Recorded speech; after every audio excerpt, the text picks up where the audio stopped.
vous souhaite à tous la bienvenue à ma 19e vidéo. Aujourd'hui, je vais vous parler de si le WhatsApp ou les réseaux sociaux servent de preuve dans une procédure judiciaire. On commence.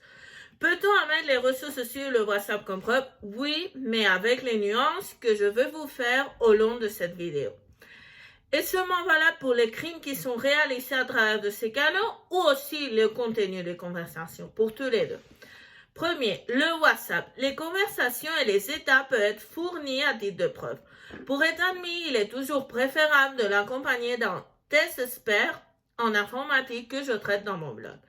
Et si on peut, et il n'y a pas de problème aussi, fournir le périphérique mobile ou l'ordinateur portable où on l'a reçu. Pour faire une comparaison, il peut y avoir deux hypothèses. La première, que la partie adverse ne le refute pas, et la deuxième, qui le refute. Dans ce cas, il est très utile d'avoir effectué le test d'un expert en informatique et de le fournir pour démontrer qu'il n'y a aucune manipulation, par exemple, copier-coller ce qui m'intéresse, j'élimine ce qui ne m'intéresse pas, etc.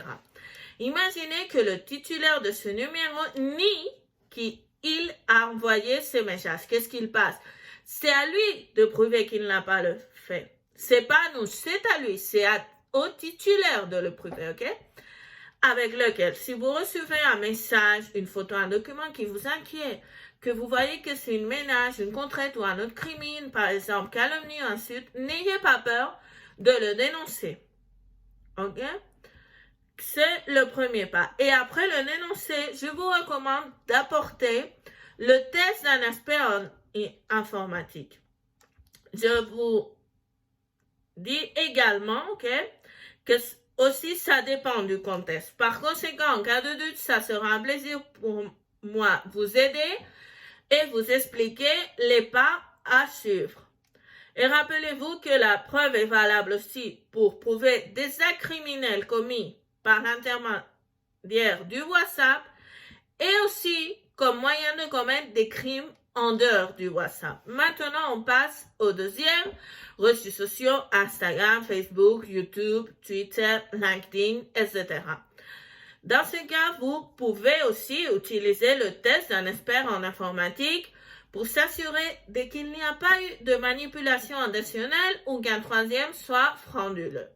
Il peut y avoir deux hypothèses. La première, que la partie adverse ne refute pas, et la deuxième, qui la refute. Dans ce cas, il est très utile d'avoir effectué le test d'un expert en informatique et de le fournir.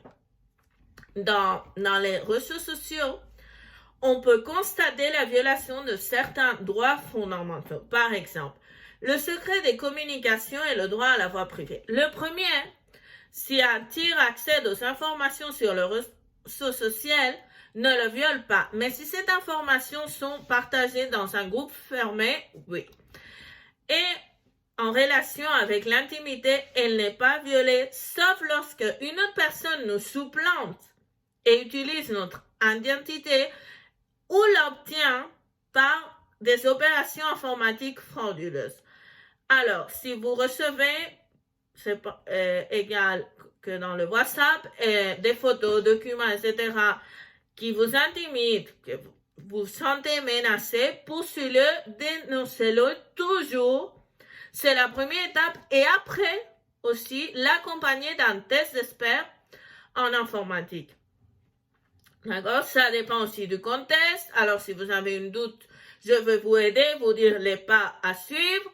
Et rappelez-vous que la preuve est valable aussi pour prouver des actes criminels commis à travers des réseaux sociaux ou aussi si elles servent comme moyen de commettre des crimes en dehors. Jusqu'ici, la vidéo d'aujourd'hui. Si vous avez des questions, contactez-moi après mes données que toujours je laisse dans la boîte de description. Passez une bonne semaine et on se revoit dans la vidéo suivante. Bon après-midi!